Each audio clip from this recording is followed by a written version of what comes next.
What if I told you that real estate could completely wipe out your W-2 tax bill? Legally. That's exactly what we're breaking down today. Here's the thing most employees never learn. The tax code actually has two separate buckets. One bucket holds your W-2 income, your 1099 earnings, your stocks, your crypto, all the stuff you actively work for. The other bucket holds passive income, which is typically your rental real estate.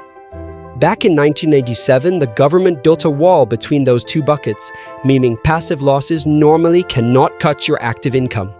But here's where it gets interesting. There are three ways to break through that wall. First, if your adjusted gross income falls below a certain threshold, you may qualify for limited passive loss deductions. Most high earners won't qualify here. Second, when you sell a property, those accumulated passive losses can offset your gains. That's powerful, but it requires waiting.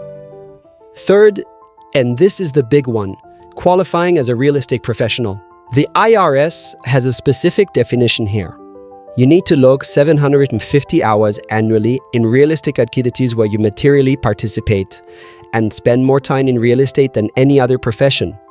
For full-time employees, this is tough, but a non-working spouse can qualify. Now here's the real game changer for W-2 earners. Short-term rentals, properties rented for 7 days or less, fall outside the passive activity rules. You only need to materially participate.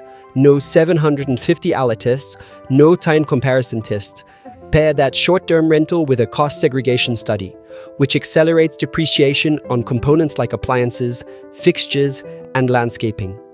Instead of 27.5 years, and you can generate massive paper losses that directly offset your W-2 income. That's how high earners get refunds on taxes they already paid. If this opened your eyes, hit like and subscribe, because there's so much more strategy to uncover.